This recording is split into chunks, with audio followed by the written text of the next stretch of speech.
I recently was emailed a really important question asking me what are the elements of classical education.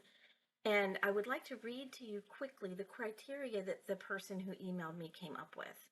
He thought that a classical education must have great books, Socratic dialogue, integration of subjects, the whole governance of the school, possibly Charlotte Mason influence, and the trivium and quadrivium. This question was such a big question that I decided I needed to ask a panel of experts to come on to help answer this question. So I have invited Dr. Matthew Post, Dr. Laura Eit, Dr. Robert Terry, and Jonathan Fiore to come on to have this beautiful discussion this morning on what constitutes a classical school. What is it that defines a school as classical? And so what I'd like to do is ask each one of the guests to introduce themselves, especially emphasizing why I think that each one of you are experts on this subject. So who would like to begin introducing themselves? I'll start. Thank you, I'm Jonathan. Jonathan Fiore. I was classically educated probably since middle school or even elementary school. My mother homeschooled me. She used Robinson curriculum, Rod and Staff, the Pathway books, some of the 19th century old readers. Charlotte Mason, of course, was kind of the main books she read. A lot of homeschool moms in that period used Charlotte Mason as their go-to source to learn how to educate. And so that was really impactful for me. So I read a lot of books. Then in high school, I kind of started my first more traditional classical education with Wes Callahan and Schola tutorials. And so we had to read a lot of classics, actually a lot more than I find most modern classical schools do. Went on to Hillsdale, studied history, and I've been teaching in classical schools ever since, currently at Holy Innocents in Long Beach, California, a classical diocesan Catholic school. And I'm currently in the last semester or so finishing my Master's of Humanities in arts, concentrating in classical education at the University of Dallas. Okay, thank you, Jonathan. Laura, how about you go next? I'm Laura Eid. I'm originally from Germany. Went to a German gymnasium, which is kind of a German classical school model. I now teach German, Spanish, humanities, and classical education courses at the University of Dallas. For our classical education program, I teach a great works course, a course on classical children's literature, and a sequence of courses on Latin and foreign language pedagogy. And I also work with our St. Ambrose Center, which is kind of an attempt to bring UD's mission to the rest of the world, and especially with our K to 12 curriculum program, curriculum and professional development. We go out to a lot of primary and secondary schools for professional development, helping with curriculum building. And I also am the director and main writer of a Latin curriculum for young children, for K to 5 children, called Latin Through Stories, which I actually began when Adrian was at UD. So started working on It's that. beautiful. Yes. All right. Thank you, Laura. Matt? Yeah, thanks. Yeah, my name's Dr. Matthew Post, and I used to work at the University of Dallas. And there, my boss, Josh Parents, came up with the idea of having a master's program in K-12 classical teacher formation, which is the first master's program of its time, or it's the first master's program in the US. Focused on classical education. And I was the first director of that program. So it was my responsibility to grow it and develop it and recruit for it and fundraise for it, which I did. And as part of that, I was very grateful to have Dr. Eit working with us. She's such an amazing teacher. And, I traveled around the country visiting a lot of classical schools to figure out if there are ways that we could serve them. And one of the things that came out is that it might help if we also had a um, curriculum and professional development team. And I was very grateful to bring on Adrian, actually, and Laura both actually worked very hard on that and did some amazing work. And Laura's still doing amazing work. And of course, Adrian has moved on to other things and doing amazing stuff on your own as well. So it was an immense privilege to work with both of them on that. Um, and then beyond that, I helped to bring together a lot of different schools that eventually ended up contributing to the National Classical Education Symposium the Institute for Classical Education, and something we call the National Council for Classical Educators. So these were a variety of groups which still exist in some form or another, that exist as umbrella organizations to bring together classical educators of all types, Christian, Jewish, uh, public charter or secular. Um, so did a lot of work building that up. And now I'm at the University of Tulsa, where I'm helping to build the undergraduate honors college, also focused on giving a classical education undergraduate students. And we'll eventually be building up a track there for K through 12 classical teacher formation. And Matt, my understanding is a lot of those organizations you listed are kind of like think tanks for the classical education movement at large. Would you agree? Yeah. So the National Classical Education Symposium, the difference between that and other classical conferences like with CIRCE or Society for Classical Learning is that while there is a place at the National Classical Education Symposium to discuss Christian classical education, it also has a major place for secular Hmm. classical education. I know we'll discuss those differences a little bit later, whereas virtually every other classical education conference really does, I think, focus on some variety of Christian classical education. So that's a conference. The Institute for Classical Education has now been rebranded as the Great Hearts Institute, but you're right, it's in some way or another um, a kind of think tank, or I believe it also offers professional development and other things for classical leaders. And the National Council for Classical Educators is just a convening of a lot of the top people in the United States in classical education. By top, I mean people who run publishers, publishing companies, associations, other things like that. Of course, forgive me for saying this, but I got to say it, the real top people in classical education are always the teachers and the students. And then after that, the school heads who work so tirelessly to support those communities. Okay, thank you for clarifying. All right, Robert. Good morning. My name is Robert Terry. I've been in classical education since 1999 when my wife and I were part of a school start, a Christian classical school, which was working under the hybrid model in the Dallas area. And I've been with that school for 25 years as a teacher the entire time, teaching everything from math to theology, from Latin to literature. During that time, I spent 10 years as the curriculum director, designing, writing curriculum, and also as the chief person in charge of faculty development. So I had the pleasure of getting to see hundreds of teachers over many hours actually in classrooms. Over that 25 years, I've also pursued a master's degree in great books and a doctorate in Oxford Inkling Studies. And recently, I've been able to do some work with Adrienne at Beautiful Teaching, and she's been a dear friend and colleague for many years. Okay, thank you. All right, so now that everybody knows y'all are very qualified for this conversation, we're going to dive into some of these questions. The basic question to start off with is, what do you think are some core elements that are necessary for a school to be classical? Who would like to jump Ooh, in I would on like that to question? give it a start. Okay. Yeah, I like to say there are four kind of touchstones that make up a classical Christian education. And each of those can be delved into for forever. But the four things that I usually point out to that a classical Christian education is Christ-centered. He is the truth. And so we must pursue him. So Christ-centered. The second thing is it is focused on, we pursue Christ through the development, cultivation of wisdom and virtue. And those virtues go from the ones we readily know, like justice and temperance, to down to things like um, the habit of attention. So we're cultivating wisdom and virtue in the souls of our students.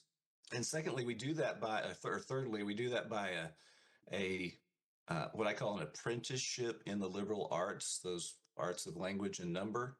And then fourth, classical Christian education is focused on the timeless and traditional. So reality, the created order, great books, great poetry, great art. And those four things are how I sum up what is necessary for a classical Christian education. Those are good. I think, Go ahead. sorry. Yeah. Go ahead, Laura. I think the difficulty with this question is that it's not a matter of simply a checklist that you can go through. I agree with all of what you said, but I think to me the core element, and maybe something that kind of encompasses what you said, is the school's atmosphere as created by a community of people who really understands what all of that means, what you just said, who have a good understanding of classical education, of what that means for the third grade teacher or the kindergarten teacher. Because I think without the right atmosphere, everything else will just be cosmetic. It will just be words on a website, words on a wall. I could illustrate that with a brief anecdote if you're interested Yes, in hearing please it. do. Yes. About 8 or 9 years ago, I was working with a school, not a classical school, in Dallas that was trying to become bilingual English and Spanish. And so I was going there to visit frequently. And my overall sensation of that school was just chaos and noise. There was stuff on the walls everywhere. It was there were pop songs coming out of various classrooms. Um, there were no rows, no desks. Kids were supposed to work in centers, what they called centers. Most of the time when I observed, only about 10 to 20% of the time was actual instruction time. And it was just really stressful being there. And it was every time I went there, I thought, well, this is not a place where any learning or any student formation can happen. And around that time, a classical school opened here in the area, and my husband and I went there to visit. We had kids in elementary age, so we went there primarily out of interest for our children. And the difference was just such a contrast. I went in there and it was just beautiful and peaceful. There were beautiful pictures on the wall. There was classical music playing while students were working silently. A lot of hands were raised. Students were in desks. There was singing. There was also noise and sound. But it was all just order and harmony was my main sensation. And as I walked through that school, I thought, well, even if the curricula were exactly the same, even if they read the same books, even if they did the same thing, the difference would still be that in one place, students would be formed, the character would be formed, learning would actually happen. Whereas in the other place, none of that could bear fruit because the atmosphere wasn't right. It was not an atmosphere of concentration. It was not an atmosphere of learning. It was not an atmosphere where it even seemed that learning was valued. Because everything else was just so overpowering. So I think the right atmosphere and an atmosphere that people create who have a good understanding of what classical education means, all of the things that Robert just said, that is really the essence, the core that has to happen first, and that has to be the element that's most on someone's mind who is trying to create a classical school. You know, Laura, I appreciate you saying that. When you said order and harmony, that really caught my attention because that's where we find beauty. So when we think about classical schools that are focused on implementing truth, goodness, and beauty, that beauty element is a lot of what you're talking about, I think, with pictures and not chaotic and beautiful music. And so I think that's a really great point to emphasize is the importance of beauty. When I say beauty, I mean order and harmony in what you're seeing, what you're hearing, what you're thinking, what you're experiencing in your atmosphere is something that if you're going to start a classical school or have a classical school, you need to really prioritize that's the definition of beauty and that it needs to be center of our atmosphere. I think that's really great. I'm really glad you brought that up. Okay, who will add to that or expand? Oh, sure. I'd be happy to jump in at this point. Thank you. And I think, and this is really just building on what you guys said. I was going to take two approaches to this. One is to add to the checklist, but Laura is of course right. It's not just a checklist, but I would say I think that in many classical schools, some attention to what they would consider a classical language is very important. Usually Latin, but there can be Greek or Hebrew. But it, again, just something that Laura was saying, it's not just a matter of, oh, we study Latin, therefore it's classical. It has to be studied in a particular spirit, which has to do with wanting to engage deeply with works that are very challenging, the kinds of works that give you hard questions that you could debate for a lifetime and still get something fruitful and helpful out of it and grow in your character by engaging with them. And you read those languages because those languages help you to understand the world of the text and the thoughts of the author or of the characters in that text that you would not understand otherwise. And Adrienne knows because I've discussed this with her before. Like even in Greek, there's a word ta kalon, which can be translated as the beautiful or the noble.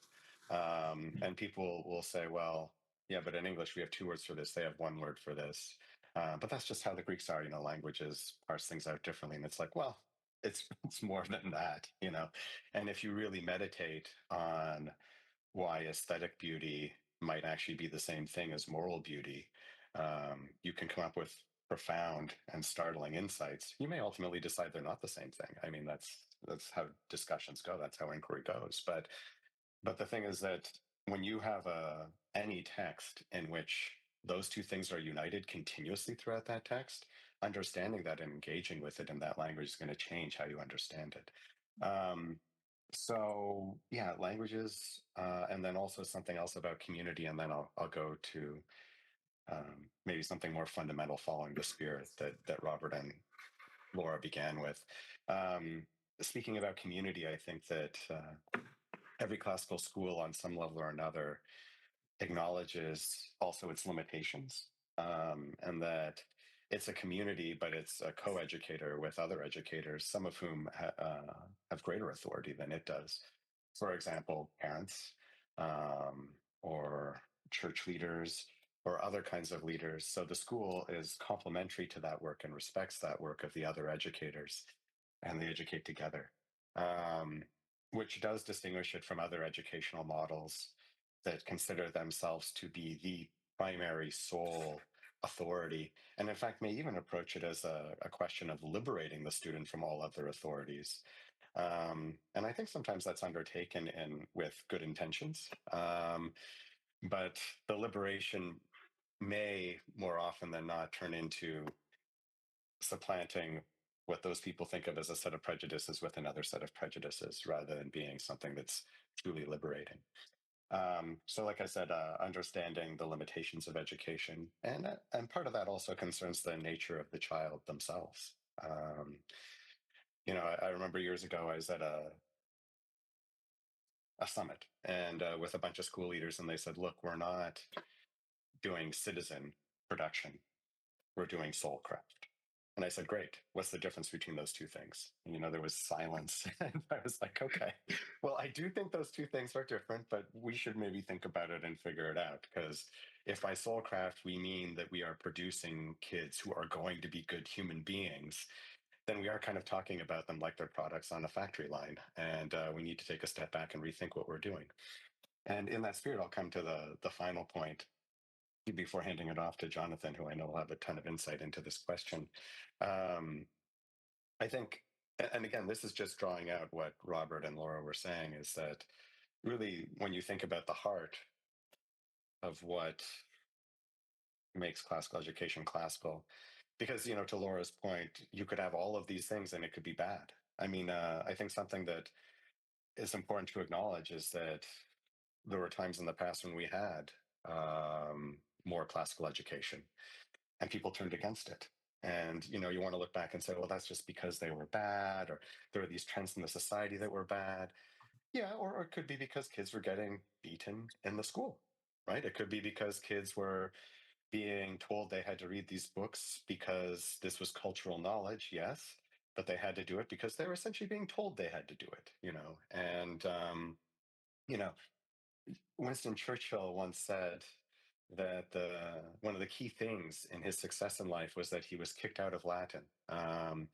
This was because he asked a teacher why he needed to know table and the vocative in Latin, because he never intended to address a table as a person. And the response was, ask that question again and you're going to get hit. And he was like, okay, this isn't for me. And he said, therefore, I learned how to communicate in good old plain English. But then he went on to say, and this is important for classical educators, as he said, had anyone told me that if I was learning Latin, it would have opened up these incredibly beautiful works, including these works by Caesar, which I now think are extremely important, and I've learned a lot from them. He said, rather than rejecting Latin, I would have embraced it wholeheartedly as a child. Right. So it's about approach. But beyond that, I would say it's about love. And I mean love in its truest and sincerest form. And I think that Robert touched on that when he talked about a Christ-centered education, and Laura when she spoke about order and harmony. And I think one thing that's important to think about when one thinks about love is that it is kind of mysterious. Love is not strictly speaking a desire. We think about it that way sometimes. It is compelling, but it can't be compelled, right? You can't force someone to love something. So it's compelling, and yet at the same time, it has to be free. And so freedom is very important to the experience of love, and being compelled is very important to the experience of love. There's this mystery, but it is something which is an inward motion, and it's an inward motion in which you reach out to something that strikes you as worthy of your love, strikes you again.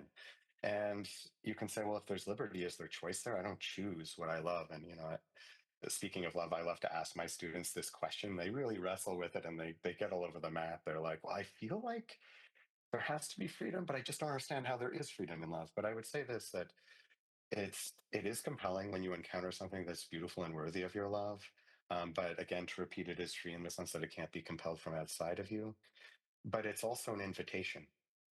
And that's where human choice comes into it, is that you are free to reject that invitation.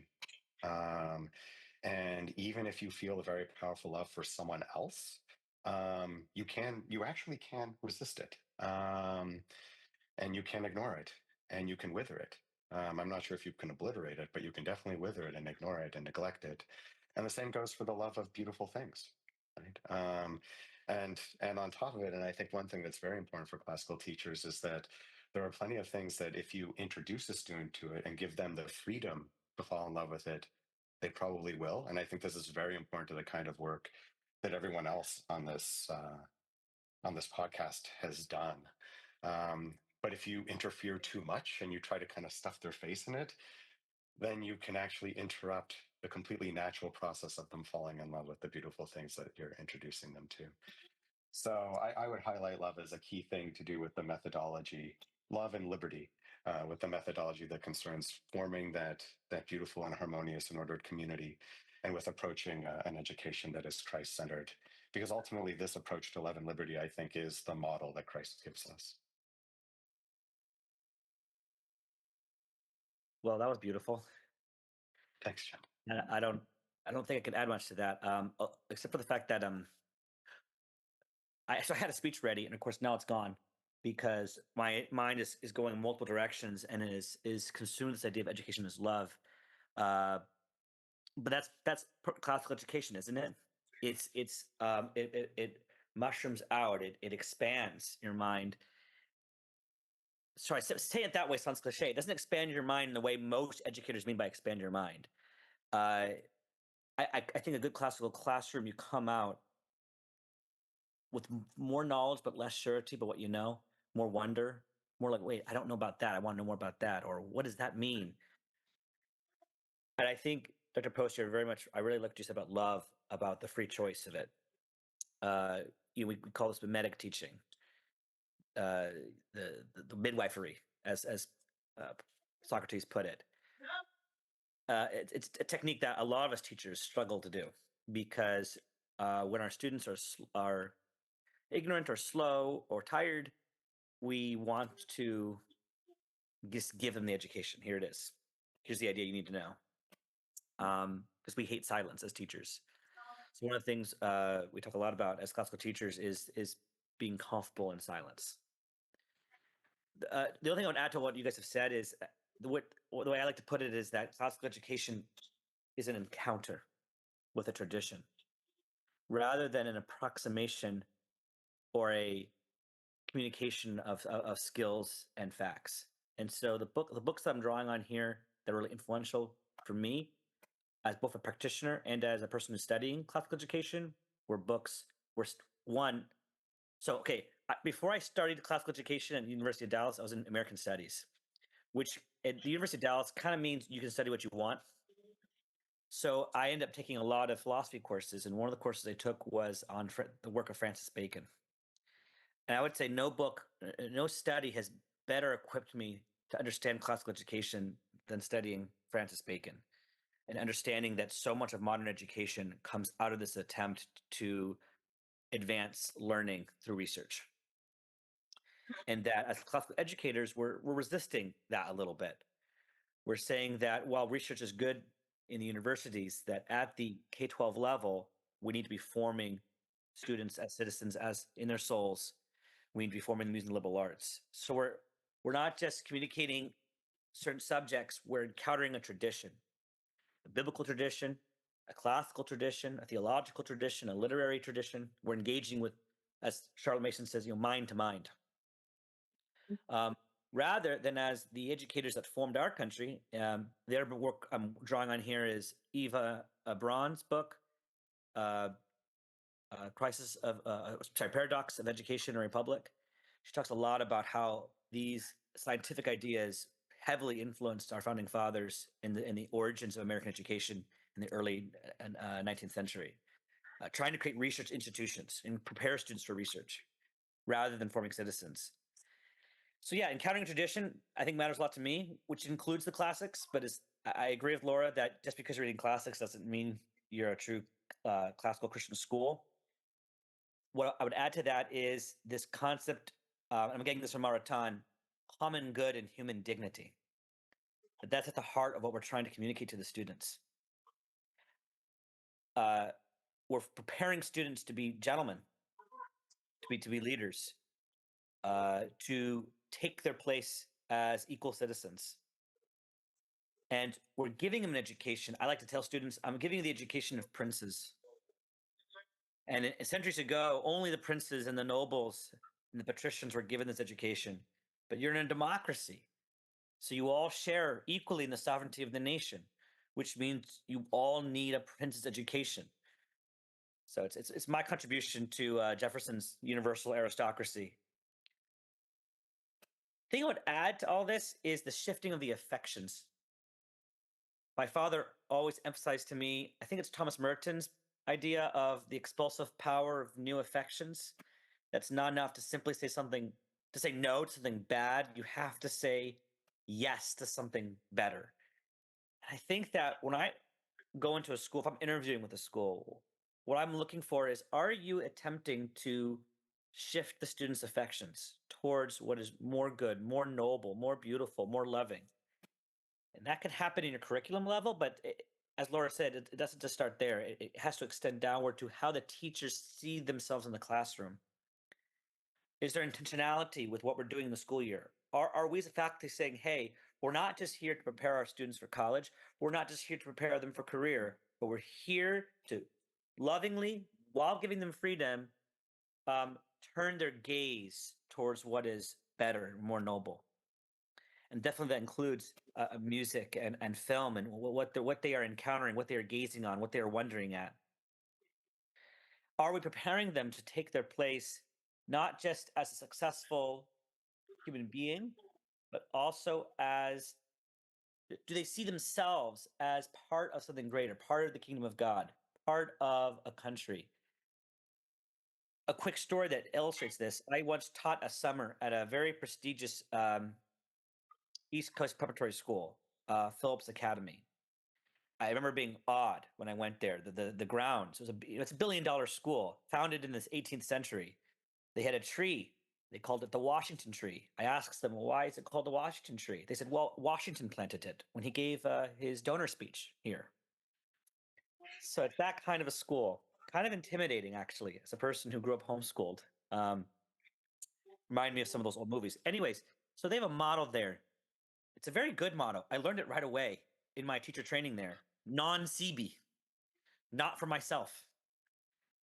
this idea of public service. And what was sad was I remember talking to an administrator, and they said, "Yeah, our students, they don't come out that way anymore. They come out CB for myself, and their goal in life is to go to Harvard and Yale and join the elite firms, McKinsey, Bain, Boston, all those kinds of firms."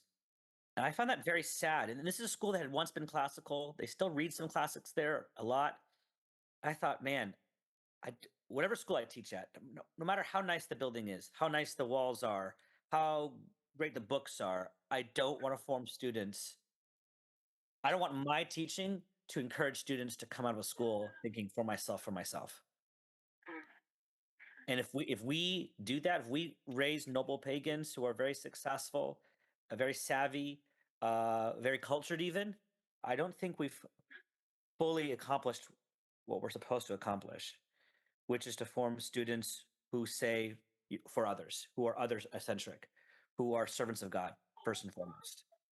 So yeah, to encapsulate, classical education, to my mind, is encountering a tradition. It's forming students in human dignity and the common good, and it's a preparation for philosophy and for civic life. Oh my I goodness. didn't get This preparation is for philosophy part, but that's another big discussion. everything you all said was amazing, and I have a million thoughts. I feel like one of, and I agree with you, Laura, about not making a checklist. And funny, this morning I said to my son-in-law, I said, we're going to do a podcast episode and put together a list of ideas that help make a school classical. He goes, well, that sounds very unclassical to make a checklist. And I said, it is very unclassical, but teachers need it and want it. It's helpful. It can be very practical. I'm all about doing, the practical can be helpful, but I also think checklists can be very dangerous. However, I would like to kind of wrap all of what you said up in this concern that I have, which is how we assess students. Because a lot of schools that are attempting to be classical are still assessing based on the Prussian model, based on this progressive, pragmatic model, whatever you want to call it. So I was looking recently, and the reason I'm bringing this up is I was at my mom's house last month, and we were going through some boxes, and I found report cards from my aunt and uncle back in the 1950s. And so I want to read to you my uncle's report card from 7th grade in the 1950s. And 7th grade, I don't think there are very many 7th grade report cards that look like this anymore. But there are no grades. It's all a check based on usually, at times, seldom, or is improving. And here's the categories: works up to ability, uses materials creatively, responds to and participates in musical activities, observes safety rules at school, growth in social studies, growth in reading, growth in and written expression, growth in understanding and use of arithmetic, growth in understanding of science, takes part in group activities, general health. I mean, and that check for that is appears satisfactory or needs attention, as indicated, shows helpfulness towards others, behaves courteously, assumes responsibility for his own behavior, respects property rights, speaks clearly, listens, relaxes at rest time. What 7th grader today gets that? Thanks, chooses, and works independently. Thinks, chooses, and works independently. This is a 7th grade report card from the 1950s in a public school in Akron, Ohio, and there's no letter grades. It's all check mark in the category. And I took lots of photos of all these report cards because I thought, wow, this is a great model for what we should be thinking about if we want to educate based on love and liberty and encountering tradition, as you all have said.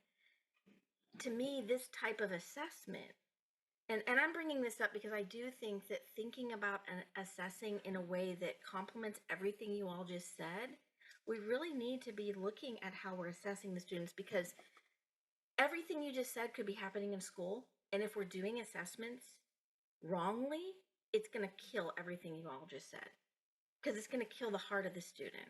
And I'm not saying that letter grades have to be given, but I do think that there needs to be a more of a focus on those things that encompass love, encompass the liberty and the idea of the individual person. So that was kind of my 2 cents that I wanted to bring in, was that I think we really need to be thinking very deeply and having maybe long discussions in our schools, with our parents, even getting informed on this, because the parents are the ones who really want the letter grades. And I understand you need letter grades for college transcripts, but especially K-8, we ought to really be thinking about how we're assessing our students in order to encompass the atmosphere and the ethos of everything you all just said. So that brings me to our next question, which is, what do you think are the most important roadblocks for classical schools to implement, and why? Anybody want to start with that one? Did you say roadblocks? Yeah, what do you think are the most important roadblocks for classical schools to implement or to overcome? Well, maybe, I mean, so based on what Matt and Jonathan and Robert said, and also what you just said with the report card, I mean, in the report card, the main word that I kept hearing was growth, focusing on the growth of the student, and on, like Matt and Jonathan emphasized, this element of freely given love and loving a subject for its own sake, not because you get something else out of it, not for its utilitarian value. And I think, I mean, again, that comes back to the atmosphere, and I think that has to really start with the teacher. So I think the first roadblock for me would be teacher formation before they do anything about changing curriculum or anything else. Forming the teachers' hearts, reading works with them, discussing works with them, turning them into people who love beautiful works for their own sake, who love discussing the ideas in them, and also shaping teachers' understanding of the atmosphere, of how the music they choose, the artwork they choose, the classroom decorations they choose, how all of that influences the students in a really profound way. And I think very often in a classical classroom, I've often seen teachers use catchy pop songs to teach the prepositions, and cartoons to teach this or that science concept. And I think that's a really important conversation to have. To what extent the ends justify the means? And if every teacher thinks that the ends justify the means, and every classroom is filled with pop songs and cartoons, even though they're learning something important, even though they're learning good things, like maybe the prepositions or important science concepts, is that still a good classical atmosphere? Is that still a good classical classroom? And I would say no. But the question is, where does that end, and to what extent can we use some of those elements, or should that just not be part of a classical education at all? You know, Laura, you bring up a good point about using, I would call them twaddle jingles that we're using to remember what a noun is and an adjective. And there is a misconception that this idea in classical education is that the younger grades, it's so important for them to recite, to do this recitation and memorize everything. And so the teachers tend to lean on these crutches of thinking that these fun little twaddle jingles make it classical because they're getting their memory work in, and they're getting they're getting their chanting in. But to your point, I think that it's important to step back and think, is this setting up the right atmosphere for a truly classical approach to learning these things? Do you have any other suggestions for teachers on how to, I'm sure you do, Laura, because you have a good grammar program going there, how to teach these things without the twaddle jingles? What would you suggest? Well, I think really, I mean, like everyone was saying, it all comes back to your own love and enthusiasm for the subject. If you approach a subject with love and enthusiasm, and you convey that enthusiasm in age appropriate ways, I think that is really all that it takes. Sometimes that involves accepting that you don't have to, for example, explain all of the grammar, or that students maybe don't have to start memorizing all of the prepositions by kindergarten, that you can simply do something more age appropriate, and that maybe it is more valuable for them to learn 5 beautiful hymns as opposed to the catchy preposition song.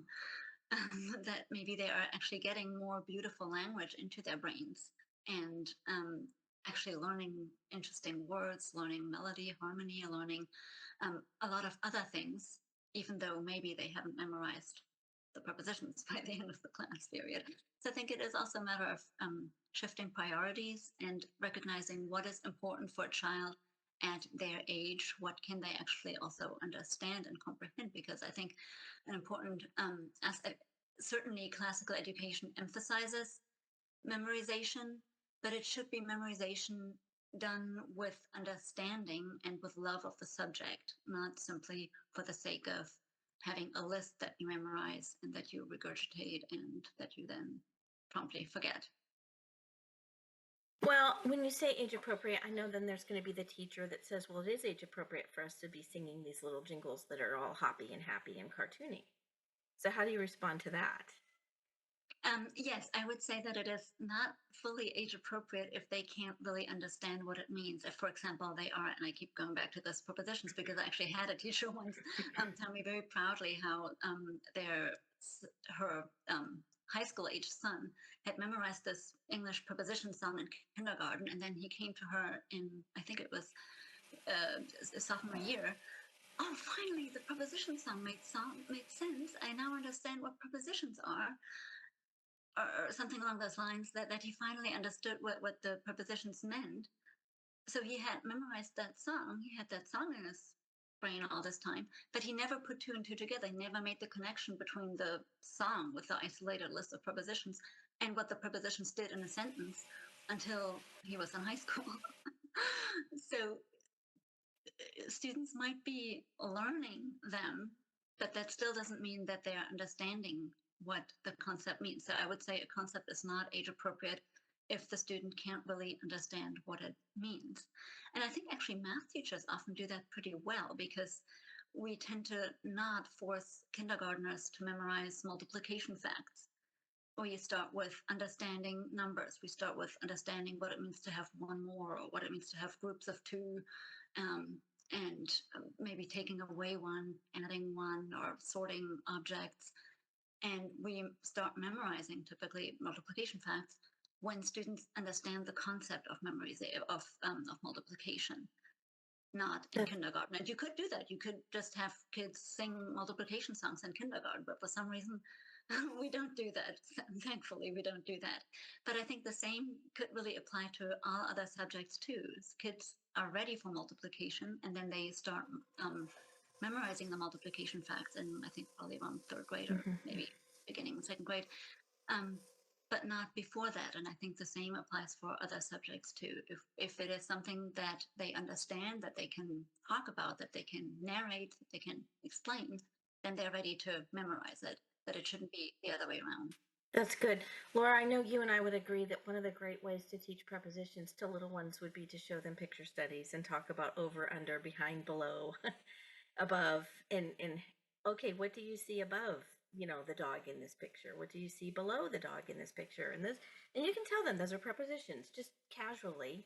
And then over time, the more picture studies you do, you say, what prepositions can you use to describe things you see in this picture? And then they understand it and they're actually using it correctly. So I think that would be an approach that you and I both agree on is a great way to teach prepositions. And it's beautiful being exposed to them. Adrian, I think this is also, it can be an indication that we have a too low a view of the child. If we think they like and desire cartoons, we give them that, I think we've made the mistake because they will like and love what we love. So if we give them beautiful art, they will love beautiful art. And they want to do that and they can see something great in it. I agree with what's been said about memorization. It's really crucial at all levels of classical education, but we need to be very intentional about it.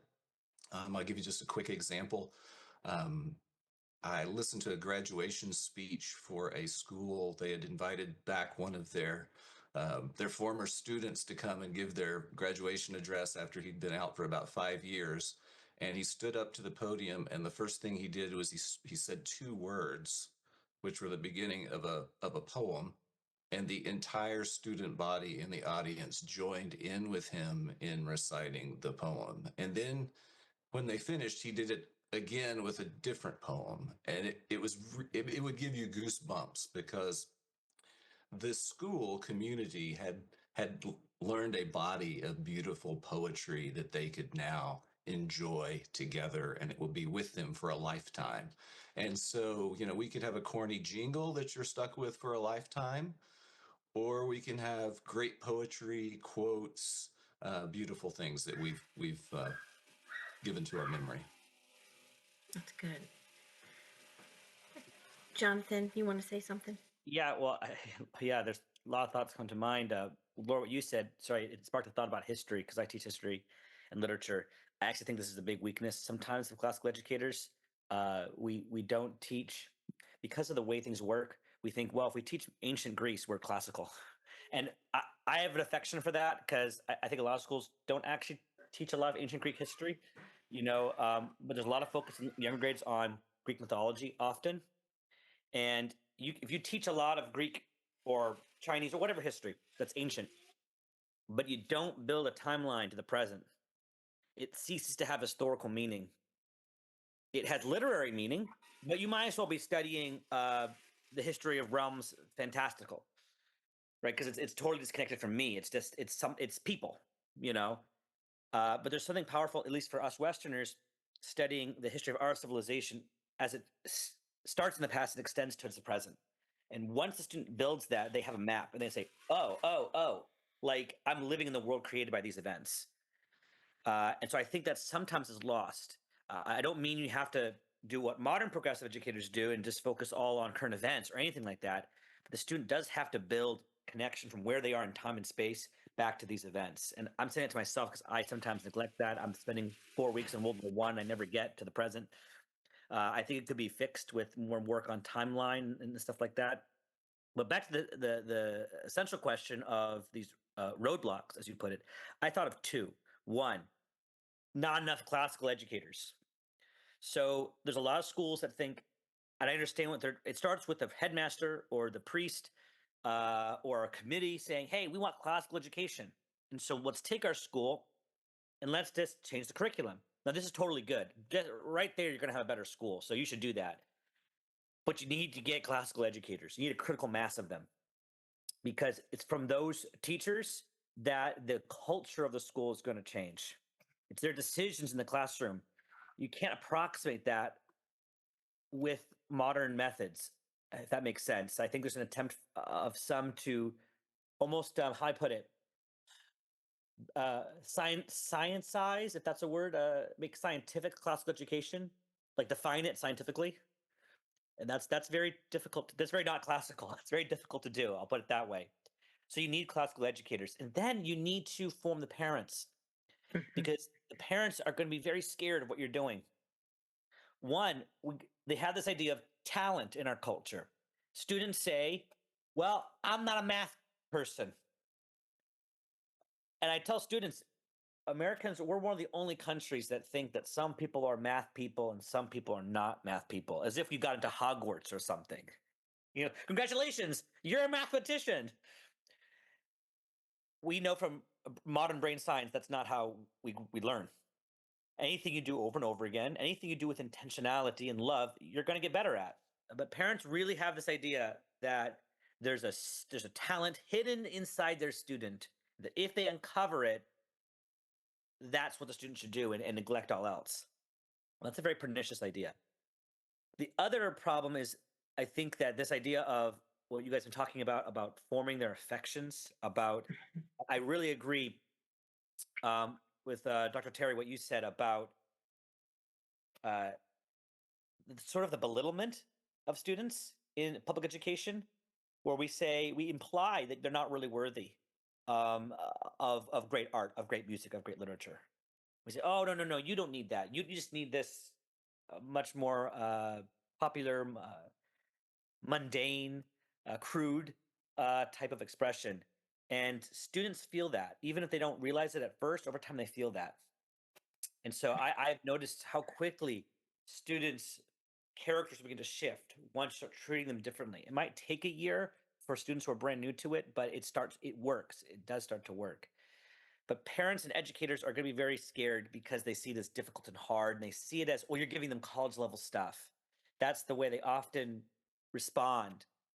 I had this even in a school that thought they were becoming classical in the past. When I've tried to read classics, I get a lot of pushback from teachers, from administrators, from parents. Once they give it a try, though, if we reduce the stress, then I think the students can be open to more wonder.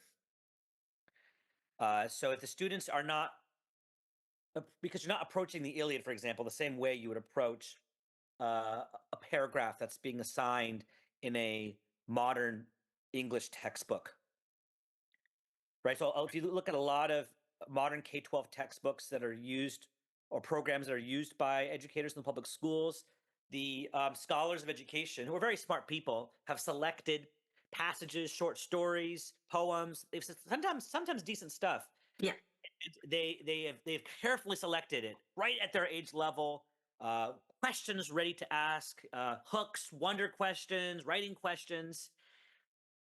And so the student, similar thing in history, right? You read this passage, you basically have to memorize the key terms. When you're approaching the Iliad, and I say, okay, I want you to read this chapter of the Iliad, you're not approaching it with the same level of, you are close reading it, but you're not, the student is responsible to memorize that chapter. But in a lot of public schools, when you're reading that passage that the teacher has assigned, you are expected to understand 100% of what you're reading. That's kind of the criteria.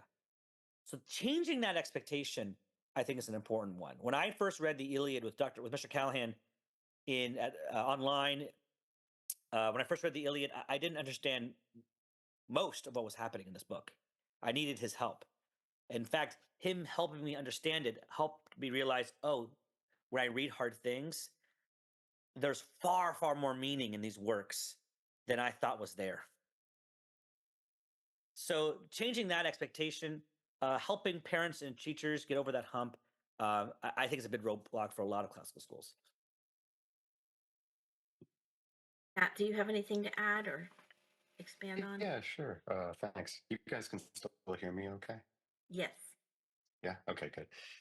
Yeah, I wanted to, a couple of things. Yeah, I'll briefly go back to what you said about assessment, and I hope you'll forgive me for reaching for the cliche here, as someone says, when you've got a hammer, everything looks like a nail. And I mean, with respect to assessment, yeah, I do think it's just important to know what it can do and what it can't do. And I often emphasize to students, because they do get confused about this, that grade assessments, rubric-based assessments, are not measures of them. Um, and often are assessments of whether the work that they've done, whether it's an essay or a poem they've written or something else, whether it accords with certain things we're looking for. I mean, unfortunately, there is a bit of a checklist that can occur there, even when you kind of try to gradate it in terms of accomplishing certain goals, right? And just to like belabor the metaphor, hammers are good for putting nails into their place. They're not great for baking cakes. And a hammer can definitely destroy those ingredients and put them together, but no cake results. And I actually think it's not a bad analogy, because assessment is shown through research to kind of go to something Jonathan said, that we shouldn't necessarily ignore research. Sometimes it helps us. We might kind of be debating, like we've experienced different things and we're like, is this more the case or that's more the case? And sometimes research can help here. And one of the things research shows universally is that grading undermines love of learning. There is literally no minority opinion on this. So far as I know, like the research on it is overwhelming. And that's good to know. And it does mean, to your point, Adrian, that one has to be very careful with assessment. It doesn't necessarily mean abandoning it, but just knowing what it can do and what it can't do. And also know how it can be destructive. To talk also about the great point you guys said as an obstacle that people face in schools with respect to pedagogical approaches. Yeah, absolutely. Right. And again, I'm going to draw on something that Jonathan said, that, one doesn't have to be slavish in their adherence to the past. I mentioned this already, but I'll emphasize it again. Someone who was a Latin teacher once said to me, what was the classical way of motivating students to learn a language? And I said, beating them with a stick. And unfortunately, I then laughed, and he had this shell shocked look on his face, like, "Well, you just said that," and I'm like, Well, you asked me what it was. You didn't ask me if I think you should do it. It's not, I wasn't recommending it. But, like Quintilian attests to this, Augustine attests to this. The American founders complained about the beatings that they received. So, like, this definitely was happening. And in the medieval period as well. So, but that, yeah, we don't do that anymore. That is an improvement. And it is something that came to the forefront of people's minds when progressive education was advancing. Just because that happened then and in that way doesn't mean it was necessarily bad. And I think, again, Jonathan, you kind of said like, and this is already there in what Robert and Laura and Adrian have said, is that we look for what is best. The things that we find that are great in the classical tradition, we don't adhere to them simply because it's tradition. We adhere to them because they are great and beautiful and worthwhile. Um, and there are still things that we're learning now. And it may be the case that great teachers in Rome circa first century BC also did not like to beat their students and found other ways of motivating them. But unfortunately, we just don't have a lot of testing to that. Although we do have Platonic Socratic dialogues. So there are some things that we do have. And so we can make some judgment calls about that. And something else I'll just say quickly about the pedagogical side is, I visited a school once, and I'm trying to remember, maybe Adrian, you've been there as well, John Adams Academy. And I remember I went into this classroom and they're like, we're going to play a game, kids. It's the Aristotle's categories game. And the kids were like, and I was like, yay. And then the teacher put the categories on the blackboard, and then the students had a bunch of pieces of paper laminated of different things, and they had to figure out which category it would go under. And then the students would have discussions. Was it really under that category? Is it under that category? And they were really enjoying it. And Augustine also learned Aristotle's categories concerning his education. I'm pretty sure that's not how they learned it, and it didn't sound like it was all that engaging. But he was very proud of himself for understanding Aristotle's categories. So that's one thing. The other thing too, just thinking about seminars, of course, like there are lots of nuts and bolts things, and I'm grateful to teachers, other teachers, greater teachers than me who have taught me these things. Sometimes it's good to have the students talk in twos before you begin the seminar formal with the whole group, because it just warms them up. And when they're in twos, they cannot avoid talking. And if you have to, you can have a group of three, or if there's one student that's off on their own, you can talk to them yourself. And then everyone has to talk, and having gone over their fear of talking then and having discussed the subject already a little bit, once you get into the main group, everyone is participating, and it can be very dynamic. Or another strategy was, again, thinking about assessment. Students will look at you as the teacher when you ask a question, or when they, of course, they'll look at you when you ask a question. Sorry, I mean, when they're answering the question, and they're looking to you to see if you approve. And one of the tips I got was, when they're answering, look down at the text. So when they look at you, they cannot get that feedback. And by the way, when I run seminars with teachers, they do the exact same thing. And we'll even talk about it ahead of time. We'll talk about seminar strategies, and then during the seminar, they will still look to you for approval. So fundamental is that. And if you keep looking down, and they've already been encouraged and primed to look at each other, right? You start to build those habits, which doesn't mean you're still not guiding, but you're just not making it about you and your pat on the head. Beyond that, and I hope you'll forgive me, Adrian, I'll just introduce a couple of quick topics.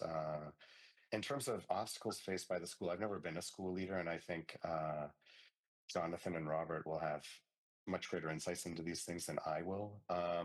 But I have talked to a lot of school leaders, and a lot of the things that come up in addition to what Laura said, the formation of the teachers, yeah, absolutely primary, absolutely primary. And then trying to get inevitably these popular terms come into it, right? They'll say like the buy-in of the parents, and that's important. And some very successful schools have special programs just for bringing in the parents and trying to get them to understand the mission better and what's going on in the classroom, so that they become collaborators with the education that's going on there. Um, and then all sorts of issues on the leadership side, and there can be a lot of challenges there, because running a school, of course, as you know, Robert, much better than I do, there's a financial side to it. There's real estate, there's managing the property. And having teachers that bring love into their classrooms, into their teaching, into the subject matter that they're looking at, and the way they engage with students, and having to cultivate that love and friendship between the students is what's most important. And it doesn't matter if there's AC or heating in one way, if you have that. But on the other way, it does actually matter if there's if there's heating or there's AC, and there can be certain kinds of banal everyday things, and the finances and the marketing of the school. And um, I think one thing one wants to be careful of, and I've certainly encountered this, is that there can be tension between someone that has, so to speak, the business acumen, and those who are, so to speak, the mission people, and a question of how to integrate those two things. And it may be that every school needs some kind of marketing, but it might not be the kind of marketing that you learn about in your MBA, right? So how do you integrate those things being a very big issue? And something else, the tensions in the curriculum, as you guys already said, what is the place of math and science in a classical curriculum that aims at forming character and looking at moral virtue? And a lot of schools struggle with that. I think another big issue is just being honest about the struggles. What I found when I was on the road trying to figure out how we could serve schools better is my first conversation with school leaders and teachers was how perfect the school was, and how it's so much better than this, that, or the other. And you're like, okay, so everything is great here. Everything is great. Then you have the happy hour, and then a beer or two, and it's like, well, yeah, we're dealing with this, we're dealing with that, and trying to figure out how to have those conversations in a way that acknowledges everything, which is great, but is also able to be humble without being insecure, about the mission. And then maybe a final thing I would mention here, and I've um, talked to many people about this, is usually when you're starting a school, right? So again, all these other things come into play: the finances, the real estate, the management, the property, getting the teachers in, doing the teacher formation, getting the parents connected. How is that going to work out? So on and so forth. But at some point or another, usually in the first few years of the school, there is a moment where there's a crisis where people say, this isn't working. We need to give up on it. Or if they don't say give up, usually they want to make some kind of compromise that for the people who are dedicated to the classical mission, they're like, no, that compromise is too big. It really is moving away from the core mission. And how do you negotiate that? And one of the things that I've found has been helpful, because even though I haven't been through it, like I said, but I've talked to a lot of people who've been through it. And when I've encountered people that have started to approach it, you just tell them every school goes through this, or almost every school goes through this. And the ones that make it are the ones that stick to the mission. And it's just funny, like it's just it's just that one sentence, and you can just see people like this relief. Their body language suddenly changes, and they're like, "Oh, so we're not failing. No, this is part of the natural phase." So maybe the final thing I would say is an obstacle is, yeah, not necessarily just the danger of losing heart when being challenged, but as not being in communication with enough other classical people who've been through this. Because when you are in contact with them, they can coach you and guide you and help reassure you, and you become part of a much bigger community that's going to help you through all of these things. We're in it together. I think that's a really helpful reminder, Matt. I think, sorry, Adrian, did I interrupt you? No, keep going. I was also thinking sometimes maybe what comes up as the difficulty, or what maybe doesn't feel right, is perhaps also an understanding of classical education that might not be quite historically accurate, or really quite appropriate. I'm thinking of a lot of schools that seem to think that it's enough to just stick the labels of grammar school, logic school, rhetoric schools onto their school, and that really think very strictly in those categories, that and have certain ideas of what grammar students need to be doing and what rhetoric students need to be doing. And I think, that relates to what you were saying, to talk to other schools and to maybe increase and gain an understanding of what classical education means, and to maybe to continue doing what they're doing, but maybe to not necessarily be stuck with the idea of classical education, that they are maybe to try and expand their idea of classical education, to form reading groups, read other books, and have more discussions about ways of doing classical education without being stuck in a certain model. Perhaps it is actually true that the model they chose isn't working. That is certainly a possibility, I think. That's true. I feel like we could be like Joe Rogan and go 2 more hours, but we're coming up on the mark of ending our conversation, which I hate because I really feel like we have 2 more hours of talk. But one thing I think is an obstacle, Matt, when you were talking, really brought to mind with schools I've worked with, is that the boards, the school boards, it's a huge issue, and helping. Boy, do any of you guys have anything to say about how to have a good board? Because that can really, really ruin a school pretty quickly. Anybody want to share anything on that? Any wisdom?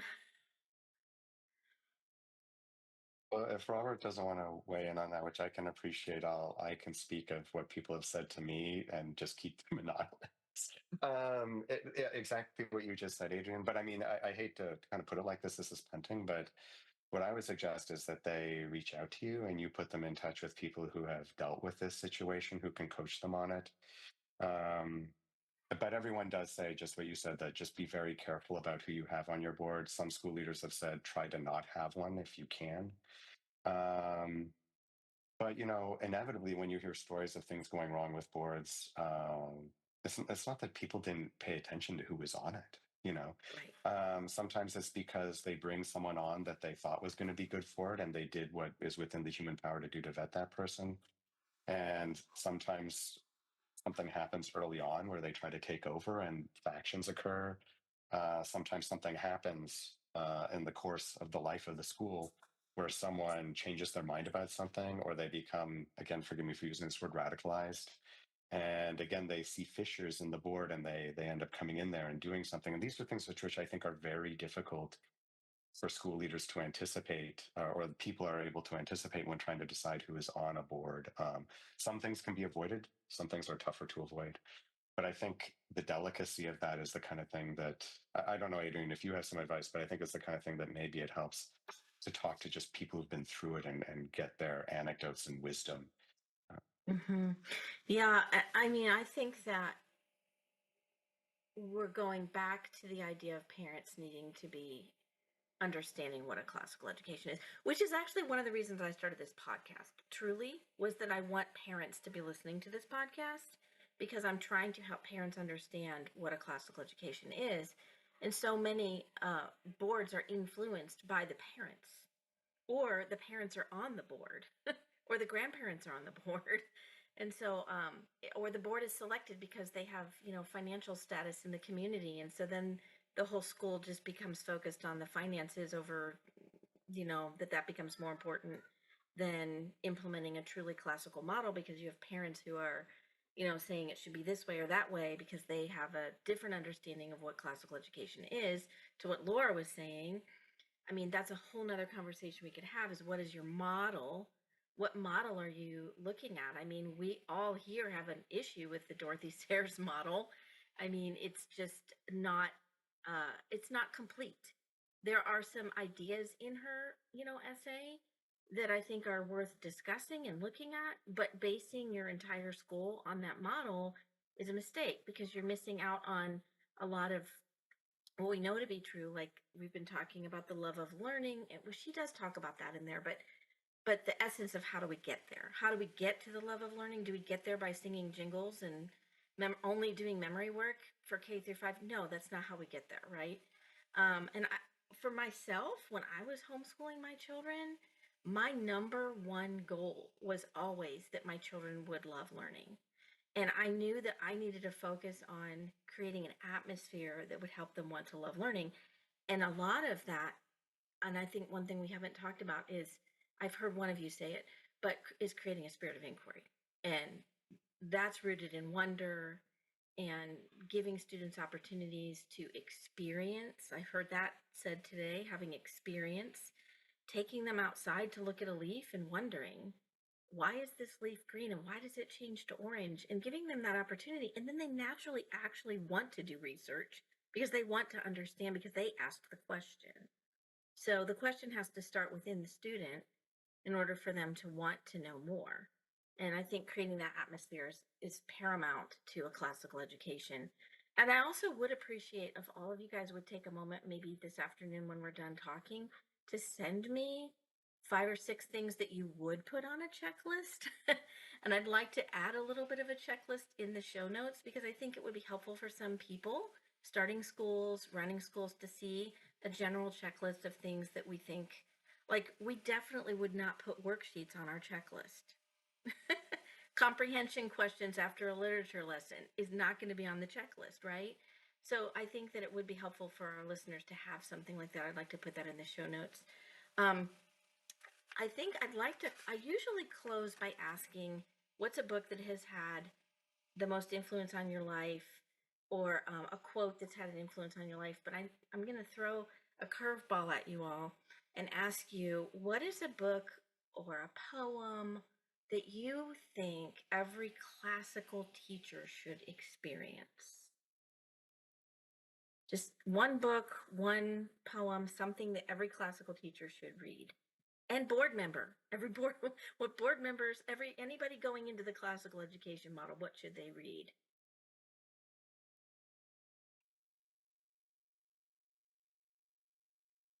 I think Clark and Jane's book, The Liberal Arts Tradition, is a great introduction to the subject. And I particularly like their subject on the trivium. I think it gives a very helpful introduction on what the trivium is and what it isn't. And it's also very concrete and practical. It has some passages that are very helpful for teachers in elementary schools to see what the grammar level would look like for an elementary student. And of course, it talks about other subjects too, about the quadrivium and other subjects too. So I think it is a really good, helpful first introduction to the liberal arts tradition to classical education. I think that would be one that I would recommend everyone should read and have discussions with other school members on. Suggestion. I like that suggestion. I think that's one of the best kind of one volume accounts of the liberal arts education. I would give two, one serious and one serious but fun. Plato's Gorgias might be a good place to begin. Just go right to the source. And then a fun novel called The Awakening of Miss Prim. That's what I was going to suggest. Which would be is very enjoyable, and I think captures the spirit of classical education very well.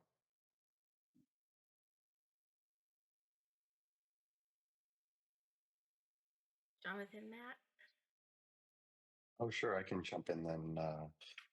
Yeah, I would say, I know this could be obvious, but I would say Homer's Iliad for two very related reasons. One is that, to the point of what we were just talking about, leadership, I remember having a discussion with students, Agamemnon's such a terrible leader. And they really love piling on him. And then at a certain point, I said, right, because if you had to rule Odysseus and Achilles and Telamonian and Aias, you would do like such a better job with those guys with, egos the size of Australia, if I may throw that in there. And I love this. Students just look shell shocked. They're like, no. And I'm like, right. So I have some sympathy for the guy. This is not an easy situation. These are violent people. I mean, Achilles is going to kill him until a goddess prevented him, right? So it's a very, very volatile. And the thing is that I do think it helps if you read the work and treat this as these are real people. They actually might have been real people. There's some evidence that we've actually found the tomb of the person that Achilles is based on.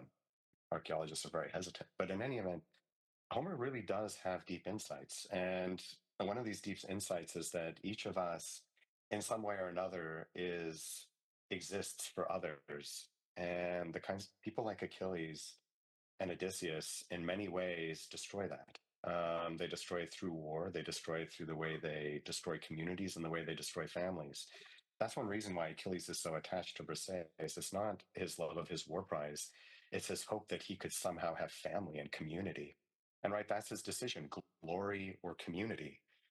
And I just love it when people say the Homeric ethos is glory, the pursuit of Kleos.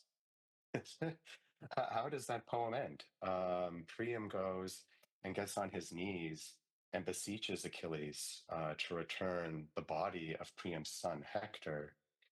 And, he kisses Achilles' hands and he says, I've endured what no man has endured. I've kissed the hands that slaughtered my children. And Achilles responds and says, your heart is iron. And there's a respect that emerges there that's very tenuous. But what's so powerful about that scene is that Achilles is so good at breaking things, breaking the relationships between others. And you see that unfolding. That's what wrath really is when it comes down to it, is it's the destruction and fracturing of human community. And all of us might not be quite so bad as Achilles. At one point, he defeats this guy and the guy says, hey, look, just take me as a hostage, ransom me. And Achilles says, do you see how good looking I am? Or whenever I read that, I'm like, oh, this is going to get bad. This is a very bad response. And then he kills him, of course. So not all, but all of us have little ways in which we damage community, in which we assert ourselves and damage community in our families and in our workplaces. And the poem really helps you understand that. But the moment of forgiveness, and I think this is very helpful, is it is a moment of empathy, and we put a lot of emphasis on empathy today. But for Achilles, the empathy he feels for Priam is filtered through his love of his friend Patroclus and his love of his own father. And it reminds you that forgiveness and love is always something which occurs in community. And I think that a deep engagement with that, if you really read it properly, helps you understand all the difficulties of leadership, the pains, the different kinds of personalities you're going to interact with. And it helps you to understand the kind of human being you have to be to rise above it. And it's funny, the way you rise above it is by humbling yourself. And I think that the Iliad is the closest one gets to the insights that you get much more deeply in the Bible.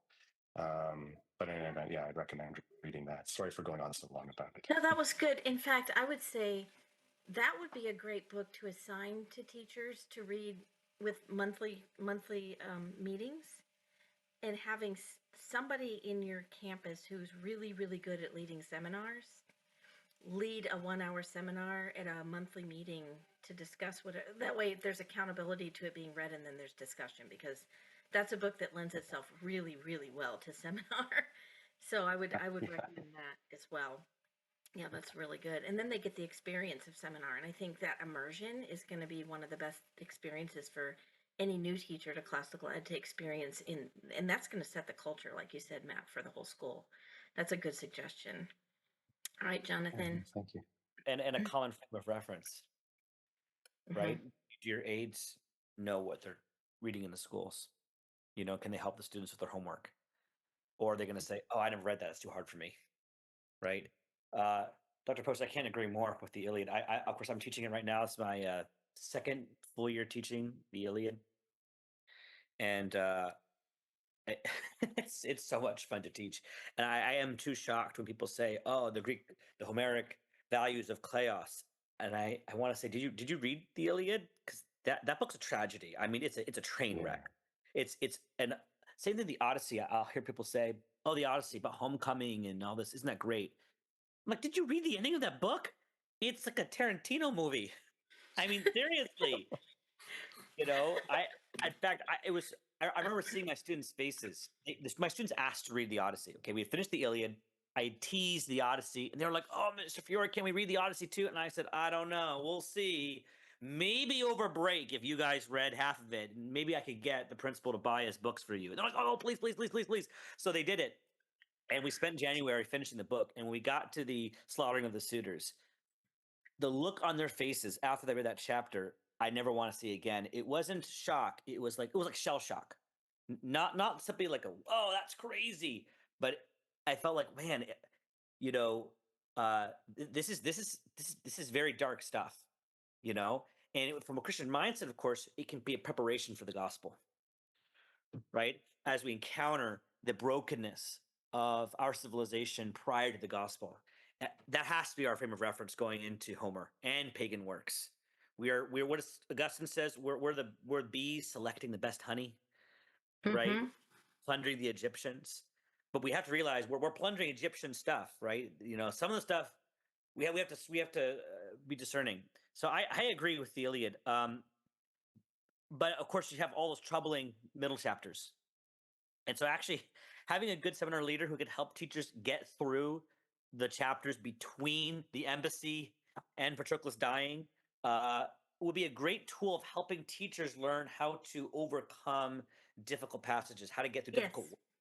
because teachers, book one of the Iliad's awesome. I mean, it's a hot start. It's not a cold end. It's a really exciting beginning. It's more towards the middle of the Iliad that teachers. I had a lot of problems. Like, what do I do with this whole chapter of slaughter? Where, where are there gems of insight here that are going to be useful later on? Books I would add to what you guys have all said. Abolition of Man is a quick read, and if you're completely unfamiliar with classical education, I think Abolition of Man is a really, really fun beginning read. I still find it meaningful every time I reread it. The next book is a little less known, but I had to read it at University of Dallas, and that is Eva Braun's book, Paradoxes of Education in a Republic. I think that was one of the most useful works for me as a teacher, even as like one who was classically educated in middle school and high school, for understanding, thinking about what we're trying to do or trying not to do. So I found that book very useful. That's really good. This is really good. Wow. One last question. What translation of Homer? Fagles. What do you think, Matt? Same? Yeah, Fagles is great. I also recommend Fagles is great. It's very beautiful. I also recommend Lattimore because it's a little bit more literal, but there are a couple of places where it isn't, which is good to know. Emily Wilson's a great critique of that, but I think either of those you'll be doing well. Okay. I read Lattimore in high school. I was assigned Lattimore by Mr. Callahan, and then I read Fagles in college. I teach Fagles, but I read Lattimore. Okay. What about Fitzgerald? That's I the haven't one read I actually like that one. Oh, sure. Yeah, I think that one's good too. Yeah, Okay. absolutely. I like Fagles as long as there's an asterisk that you're reading like an English translation, like it's borderline an English poem. From my understanding, right, Dr. Post? Yeah, he departs a little bit from the text in different parts because he's doing his own thing. Yeah, exactly. More like That's Alexander. part of the value of it. Yeah, Right. yeah. Jonathan, I really appreciate that you emphasized still reading the middle parts, even though they are difficult to teach and difficult to read. I really appreciate that because I think so many schools will just read excerpts, parts, some chapters, some sections here and there. Oh, yeah. And I really appreciate that you said that. I think it's also important for teachers to be aware that it's really not a book that you should read with sixth graders or seventh graders. Yes. And not even if you cut out all the violence, because then you really cut out the book. You cut out the main essence of the book. So it's not, even though it's a great book, it's not one that you have to read with sixth or seventh graders. It can wait. I think that is really an important message because it keeps coming up. People always want to read the Iliad and the Odyssey as early as possible because they think that that is what makes the school classical. Yeah. So I really appreciate you saying that. No, I totally agree. And I'm sorry.